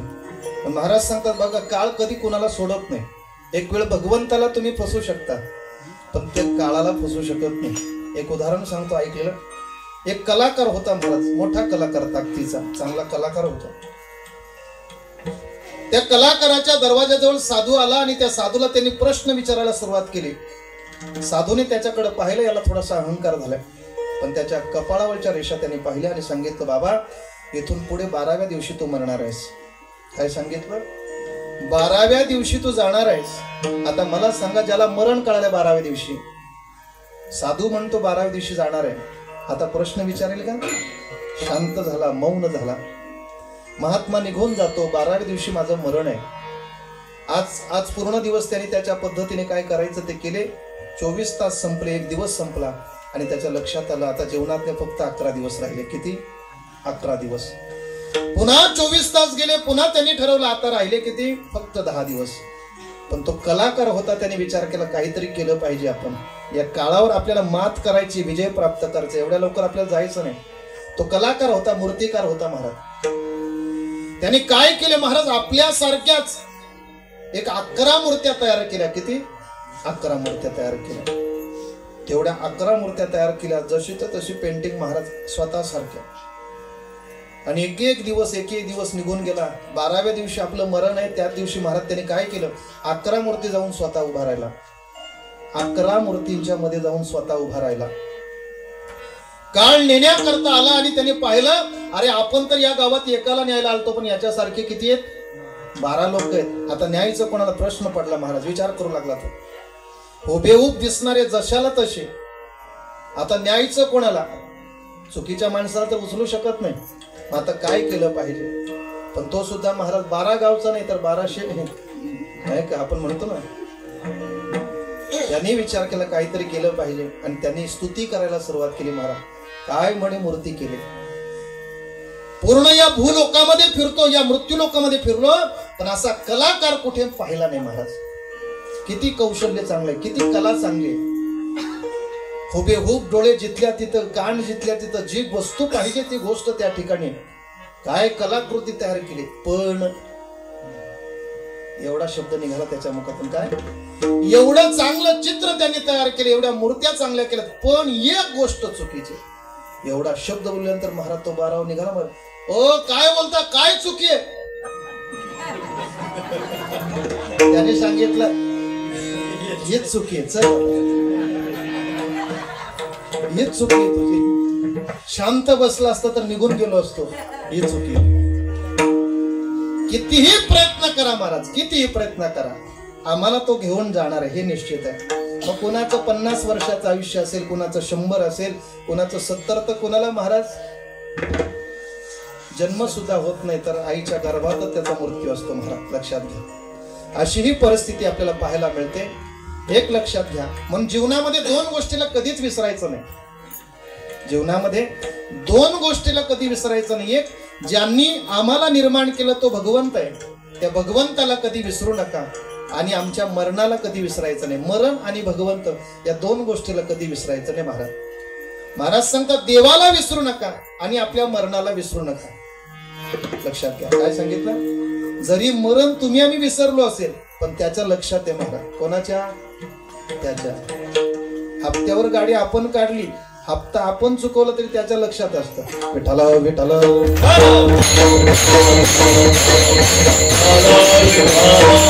तुमचा हप्ता तुम्ही लक्षात नसेल तुमच्या, तरी पण 2 दिवस अगोदर तुम्हाला काय येतो? त्याच्या कम्प्युटरला फिट आहे महाराज. तो आम्हाला पत्र, तो आम्हाला तार पाठवतो, पण ती आम्हाला वाचता येत नाही ना. कधी केसाच्या रूपाने, कधी डोळ्याच्या रूपाने, कधी वेगवेगळ्या पद्धतीने एक एक लेटर तो आम्हाला देत असतो बाबा, पण आमच्या लक्षात राहत नाही. महाराज सांगतात बघा, तो वाट पाहतो, घडी घडी काळ वाट याची पाहे, अजून किती आहे अवकाश. मग आम्ही काय केलं पाहिजे? महाराज सांगतात, आपल्या जीवनामध्ये कधीतरी आम्हाला जायचंय, तो आमची वाट पाहतो. आयुष्य संपलं का इथं आम्हाला थांबता येत नाही. मग जीवन आहे तोपर्यंत आपल्या जीवनामध्ये आपण थोडंसं चिंतन केलं पाहिजे आणि कधीतरी स्वतःला त्या गोष्टीचा पश्चाताप झाला पाहिजे, अनुताप झाला पाहिजे. नुसता अनुताप होऊन चालणार नाही, तर स्वतःच्या मनाला काहीतरी बोध केला पाहिजे, असं एकनाथ महाराज तिसऱ्या चरणामध्ये सांगतात. आजी अनुताप घेऊन सावध, आजी अनुताप घेऊन सावध, घेऊन सावध,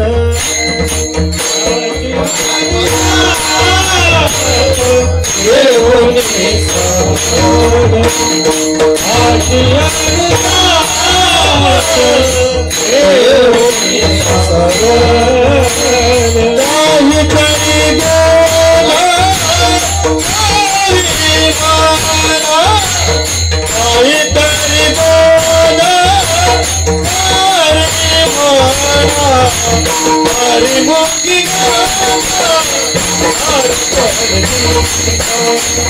हरी मुक्ती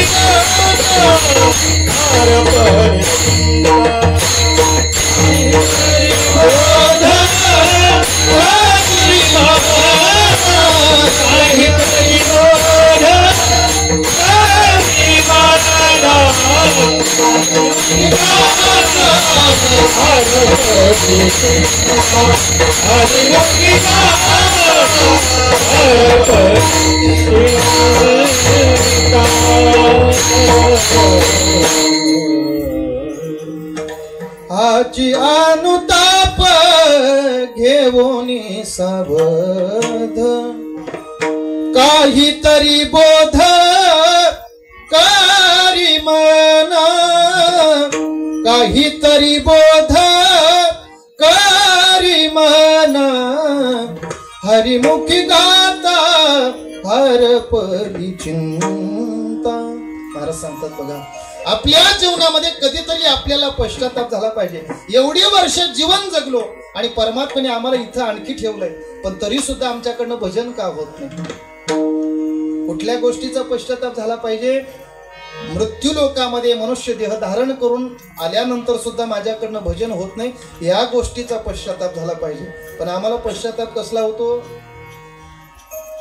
त्याने गाडी घेतली, मी काय नाही, त्याचं घर झालं, माझं का होत? या गोष्टीचा पश्चाताप होऊन चालत नाही महाराज. पश्चाताप व्हायला पाहिजे. आपल्या जीवनामध्ये जोपर्यंत पश्चाताप होत नाही तोपर्यंत आपल्या जीवनामध्ये बदल घडू शकत नाही महाराज, परिवर्तन होऊ शकत नाही. भर्तृहरी राजाच्या जीवनामध्ये त्याला काय झाला? पश्चाताप झाला. अरे आयुष्यभर कमवलं, एवढा मोठा राजा आहे आणि मी माझ्या स्वतःच्या राणीवर एवढं प्रेम करतो, जीवापाड प्रेम करतो, पण तिची अवस्था जेव्हा समोर आली महाराज की मी तिच्यावर प्रेम करतो पण तिचं हे कळालं, अनुताप झाला, पश्चाताप झाला. आणि औषधाची बाटली नाही घेतली त्यांनी काय केलं? स्वतःच्या मनाला धीट केलं. अशा प्रपंचात राहून उपयोग काय? अरे जिच्या करता सर्वस्व समर्पण केलं आणि ती पत्नी माझ्या बरोबर जर अशी वागत असेल तर मी इथं थांबून उपयोग काय? पश्चाताप झाला, अनुताप घडला, स्वतःच्या मनाला बोध केला, आत्मकल्याणाकरता बाहेर पडलो पाहिजे महाराज. आजही ग्रंथामध्ये नाव आहे त्यांचं महाराज. लक्षात घ्या, भर्तृहरी राजाचं जीवन उज्ज्वल करून घेतलं महाराज. का? अनुताप झाला, पश्चाताप झाला आणि स्वतःच्या मनाला त्यांनी बोध केला.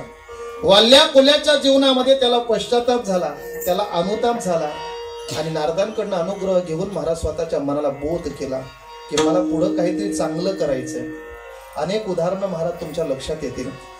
जे माणसं इथून पुढे गेली त्यांच्या जीवनात त्यांना घडलेला काय आहे? अनुताप, पश्चाताप. विसोबा खेचरांनी जेव्हा माऊलींच्या हातून खापर हिसकावून घेतला मुक्ताबाईच्या हातून, पण अधिकार कळाला महाराज की ही पोरं सामान्य नाही तर ब्रह्मा विष्णू महेश या देवतांचे अवतार आहेत. पश्चाताप झाला, पण पश्चाताप झाल्यामुळे त्यांना घडलं काय? नामदेव महाराजांच्या गुरुपदाला प्राप्त झाले महाराज. आपल्या जीवनामध्ये जोपर्यंत अनुताप होत नाही, पश्चाताप होत नाही, कट्टर एका कालचे कट्टर शत्रू महाराज की जगत कल्याणाकरता निर्माण केलेला गाथा सुद्धा महाराज इंद्रांच्या डोहामध्ये बुडवायला लावला, ते रामेश्वर भट्ट आहेत. रामेश्वर भट्टांना जेव्हा तुकाराम महाराजांचा अधिकार कळाला, पश्चाताप झाला. पश्चातापाने जळायला लागले, विचार करू लागले, काय केलं मी, एका महात्म्याची अवहेलना केली. पश्चाताप झाला, जाऊन महाराज नतमस्तक झाले तुकाराम महाराजांना. लक्षात घ्या, तुकाराम महाराजांच्या पायावर डोकं टेकलं, अधिकार कळाला, परिणाम तुकाराम महाराजांचे शिष्यत्व पदाला प्राप्त झाले महाराज, अधिकार तयार झाला. सांगायचं तात्पर्य एवढंच आहे, जीवनामध्ये कधीतरी अनुताप, कधीतरी पश्चाताप. कधी कधी आपण पाहतो महाराज की एखादा दारू पिणारा माणूस, गटारीत पडलेला माणूस आहे, पण कुठंतरी काहीतरी कानावर ऐकायला मिळतो आणि दुसऱ्या दिवशी गंध टिळा लावून महाराज देवळात जाऊन माळकरी होतो. लोकांना वाटतं, अरे काल असा पडलेला पाहिला नाही, आज माळकरी का? रात्रभर केलेलं चिंतन आणि त्याच्यातून पश्चाताप आणि नंतर झालेलं मनाला बोध आहे महाराज. जोपर्यंत पश्चाताप होत नाही तोपर्यंत आपल्या जीवनामध्ये परिवर्तन होत नाही, आणि परिवर्तन घडत नाही तोपर्यंत कल्याण होऊ शकत नाही महाराज. लक्षात घ्या, महाराज सांगतात आपल्या जीवनामध्ये अनुताप झाला पाहिजे. महाराजांना विचारला, आता अनुताप पश्चातापाची वेळ राहिली कुठे, आता संपलंय आमचं जीवन. महाराज सांगतात, संपलं नाही, जोपर्यंत आहे ना, जोपर्यंत काळ न्यायला येत नाही, जव काळ असे दुरी ठेला. महाराज सांगतात, जोपर्यंत लांब आहे ना तोपर्यंत आपल्या जीवनामध्ये आपलं कर्तव्य आपण करत राहा. मग त्यांच्यासाठी एकनाथ महाराज सांगतात, एकता सुरला खटवांग रायाशी भाग्य दशा कैशी प्राप्त झाली. महाराज सांगतात, खटवांग राजा हा पराक्रमी राजा होता, पराक्रमी शूरवीर होता. देवांना सुद्धा दानवांचं आणि देवाचं युद्ध झालं की स्वर्गात जाऊन त्यांना काय करायचा, मदत करायचा. एवढा पराक्रमी राजा, एवढा शूरवीर राजा. त्यांच्यावर त्यांनी काय केलं, आक्रमण केलं आणि त्यांचा सगळ्यांचा नाश करून टाकला महाराज. त्या कोणाचा, राक्षसांचा विजय प्राप्त केला. आणि विजय प्राप्त झाल्यानंतर सगळ्या देवांनी त्याला आशीर्वाद दिला. आशीर्वाद देत असताना त्यांनी एवढं सांगितलं, मला आशीर्वाद नको, माझं आयुष्य किती आहे तेवढं मला सांगा, माझं आयुष्य किती शिल्लक आहे तेवढं सांगा, आशीर्वाद नका. सगळ्यांनी सांगितलं, असं सांगता येत नाही, पण तरी तू मदत केली. सांगितलं महाराज, 1 तासाचं आयुष्य. त्या खटवांग राजाच्या जीवनातलं 1 तासाचं आयुष्य शिल्लक होतं हे त्याला कळालं आणि त्यांनी लगेच खाली आला तो मृत्यू लोकात, आणि आपली LCD पुढे होती, लगेच टीव्ही ऑन केली त्यांनी. झोपले का काय? 1 तासाचं आयुष्य ज्याच्याकडे शिल्लक आहे तो टीव्ही लावेल, काय करेल तो महाराज? त्यांनी विचार केला, 1 तासाचं आयुष्य संपलंय, माझं आयुष्य संपलंय, आता मला काहीतरी केला पाहिजे महाराज. मग त्यांनी आपल्या जीवनामध्ये काय केलं महाराज, त्यांनी एक गोड अशी साधना केली की त्या साधनेने महाराज त्या खटवांग राजाने आपल्या जीवनाची दिशा आणि दशा बदलवून टाकली आणि त्याच्यातून परमात्म्याची प्राप्ती केली. मग असं केलं काय, त्यांनी काय केलं, एकनाथ महाराज शेवटच्या चरणामध्ये सांगतात, सापडला हरित याला हरि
एकनाथ महाराजांना विचारलं, महाराज त्याच्याकडे एका तासाचं आयुष्य शिल्लक होतं, एका तासामध्ये त्यांनी परमात्म्याची प्राप्ती करून घेतली, असं त्यांनी केलं काय?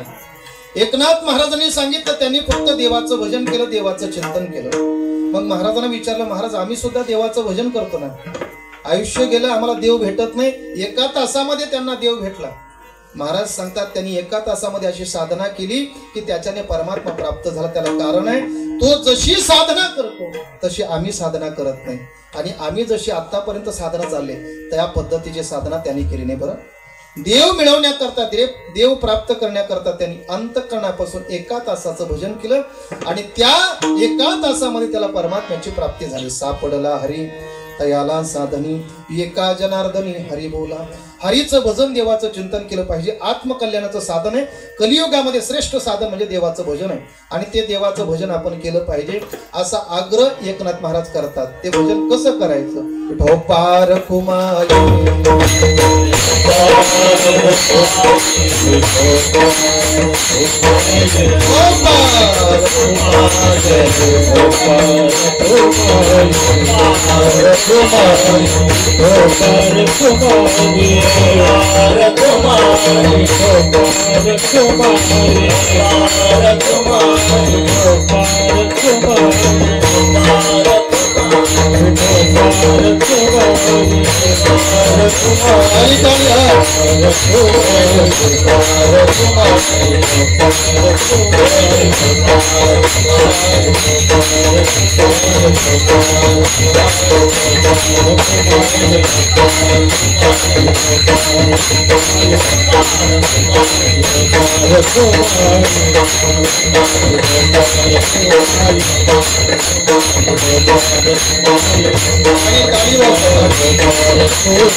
परिमळ गेलिया ओस फुल देठी आयुष्या शेवटी देह तैसा घडी घडी काळ वाट याची पाहे अजून किती आहे अवकाश हाची अनुताप घेऊन सावध काही तरी बोध करी मना एक तास उरला खटवांग रायासी भाग्य दशा कैशी प्राप्त झाली सापडला हरी तयाला साधनी एका जनार्दनी हरी बोला हरिमुखी गाता हरपली चिंता त्यांनाही मागुता जन्म घेणे असा 5 चरणाचा गोड असा चिंतन अभंग एकनाथ महाराजांचा आजच्या कीर्तनाकरता आजच्या सेवेकरता निवडला होता। संकल्पित वेळेमध्ये थोडस चिंतन आपण या अभंगावर करण्याचा प्रयत्न केलेला आहे। ज्या निमित्तानं सेवा आहे फक्त 1 मिनिट घेतो आणि थांबतो। वैकुंठवासी हरिभक्त परायण गोविंद नामदेव पाटील यांचं निधन होऊन आज 12 दिवस पूर्ण होत आहेत आणि त्यांच्या उत्तर रात्रीच्या निमित्तानं आजची ही कीर्तनाची सेवा माझ्या वाट्याला या परिवाराने किंबहुना त्यांचे चिरंजीव चंद्रकांत दादा पाटील यांनी ही सेवा माझ्याकडे सुपूर्द केली। आज या परिवारातून एक वारकऱ्याचं जाणं झालेलं आहे।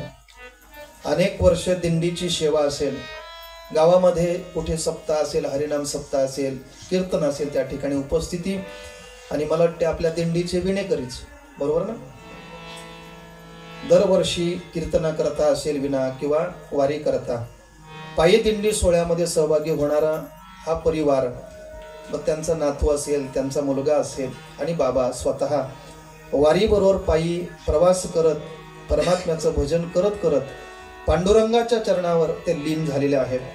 इहलोकाची यात्रा पूर्ण करून ते परलोकामध्ये निघून गेलेले आहेत।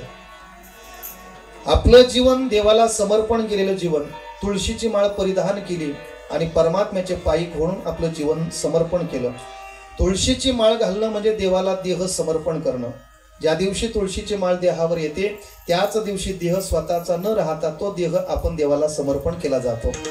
गेली अनेक वर्षापासून, म्हणजे मला तर आठवत नाही पण फार वर्ष जुने वारकरी आहेत या गावातले बरोबर ना, मला वाटते सोपान महाराजांचे बाबा हे सवंगडी सोबती असतील, जुने वारकरी आणि वारकरी परंपरा त्यांनी त्यांच्या या गावामध्ये रुजवली आणि त्यांनी वारी करता करता परमार्थ करता करता हा देह पंचमहाभूतामध्ये विलीन केला। आज 12 दिवस त्याला पूर्ण होत आहे। आज या घरातला एक वारकरी तेवत असलेला जळता असलेला दिवा काय झालेला आहे, ही प्राण ज्योत म्हणा ती मावळली गेलेली आहे।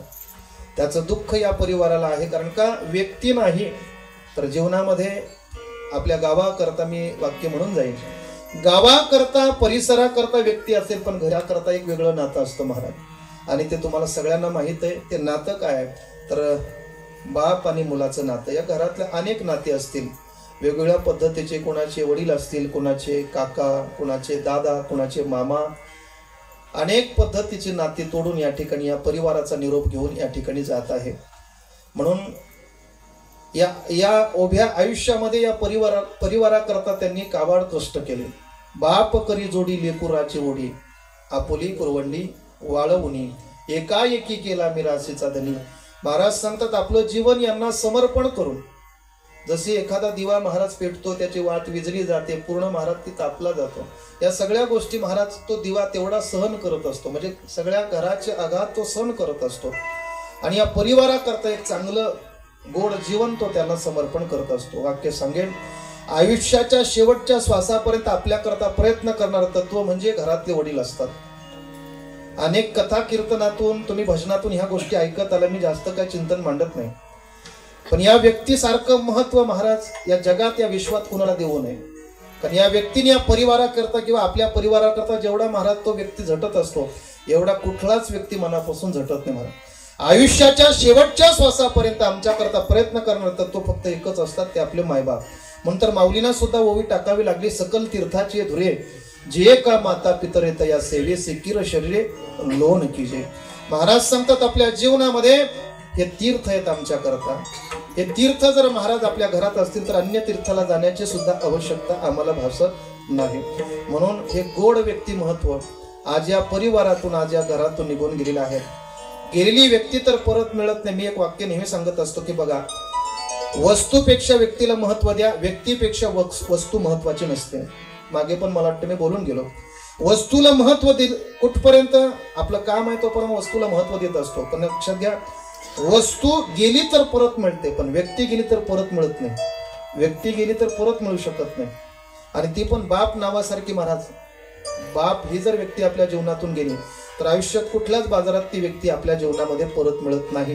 कारण आज उभं आयुष्य महाराजा परिवाराकरता समर्पण केलेलं जीवन म्हणजे बापाचं जीवन आहे. एका वाक्यात सांगतो ऐका, एका ठिकाणी गोड वर्णन केले, कोणाकरता करतो,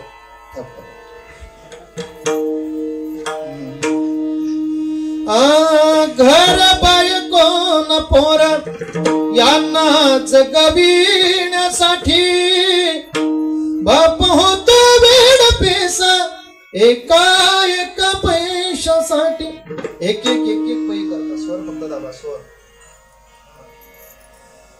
आपल्या जीवनामध्ये एक एक पै करता रात्रंदिवस पळणारा व्यक्ती फक्त आपल्या जीवनातला फक्त तेवढाच आहे महाराज. बाकीची माणसं आमच्या घरामध्ये वाट पाहत असतात, पण त्याच्या पाठीमागचं स्वार्थ आहे. घरातला मुलगा वाट पाहतो, आमची स्वार्थ आहे. घरातली बायको आमची वाट पाहते, स्वार्थ आहे. गावातली लोक आमचा येण्याची वाट पाहतात, काहीतरी स्वार्थ आहे. पण जीवनामध्ये आमची वाट पाहणारा एक बाप नावाचं तत्व घरात असतं, कुठल्याही प्रकारचा स्वार्थ नाही.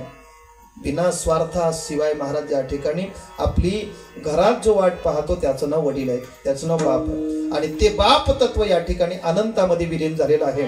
आज ती व्यक्ती तर परत येऊ शकत नाही, पण आपण सगळेजण एवढा समाज उपस्थित आहे, सगळ्यांना मिळून आपण देवाला एकच प्रार्थना करू शकतो, देवा भगवंता जाणाऱ्या व्यक्तीला चांगली सद्गती प्रदान कर, तुझ्या चरणाजवळ त्याला वास्तव्याला ठेव.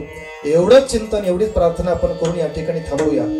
कीर्तनाकरता उपस्थित सर्व गुणीजन मंडळी, आपल्या गावातले हरिभक्त परायण सोपानजी महाराज जाधव, तसेच आमचे मित्र या ठिकाणी मिथुन महाराज, ते सुद्धा या ठिकाणी उपस्थित आहेत. आपल्या गावातले कीर्तनकार हरिभक्त परायण जगदीश महाराज, तसेच आमचे मिथुन दादाचे वडील, ते सुद्धा या ठिकाणी उपस्थित आहेत. आपल्याला सुद्धा मनापासून धन्यवाद. आमचा गणेश दादा असून त्यांना सुद्धा मनापासून, दोघं गणेश ना, दोन्ही गणेश एका जवळ आले. दोघांना आवड फार आहे, हौशी फार. दोघांना सुद्धा मनापासून धन्यवाद देतो. इकडे आमचे मामाश्री आहेत, त्यांना सुद्धा धन्यवाद. आमचे एकनाथ दादा, त्यांना सुद्धा. चेतन महाराज, त्यांना आज मी सांगितलं धोतर घाला, मस्त सुरुवात करा पहिली, पण तरी त्यांनी काय केलं नाही. ते असू दे. आपल्याला सुद्धा मनापासून धन्यवाद. काय वृषभ, आपल्याला सुद्धा मनापासून धन्यवाद. तसेच आपल्या जांभिवलीचे हरिभक्त परायण उमेश महाराज, आपल्याला सुद्धा मनापासून.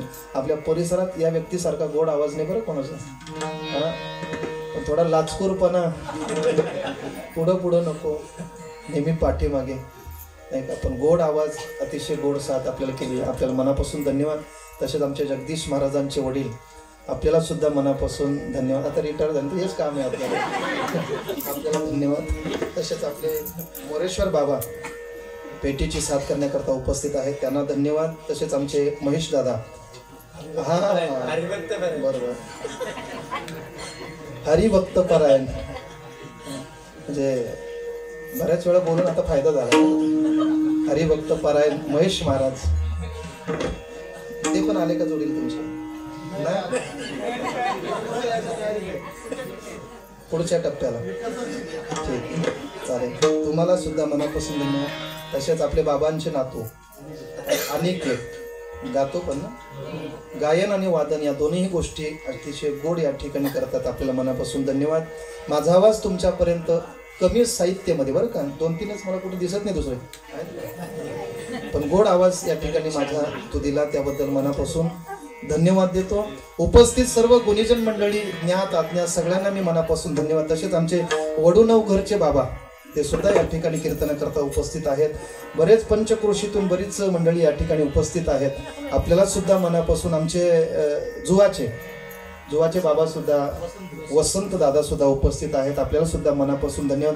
आधी करून सर्वच गावकरी मंडळी या परिवारावर असलेलं हे प्रेम आपण इथं दाखवलं आणि यांच्या दुःखामध्ये सहभागी होण्याकरता आपण उपस्थित झालात. आपल्याला सगळ्यांना मनापासून धन्यवाद. तसेच आमचे सरपंच साहेब, आपल्याला सुद्धा मनापासून धन्यवाद. सगळ्यांना मनापासून धन्यवाद देतो. आमचे बाबा या ठिकाणी भानुदास बाबा आहेत. आपल्याला सुद्धा मनापासून धन्यवाद. असो झालं त्यांचं, तुमचं घेतो. चला मधुकर बुवा का बोला, मामा आहेत ते आमचे, असे ते होतील. हा बाप चालू आहे त्यांचा प्रयत्न, ते दोघे जण आहेत. असो ते, चला असो. झालेली सेवा परमात्म्याच्या चरणी, बाबांच्या चरणी समर्पण करून या ठिकाणी थांबतो. ज्ञानेश्वर माऊली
पंढरीनाथ भगवान ज्ञानेश्वर महाराज की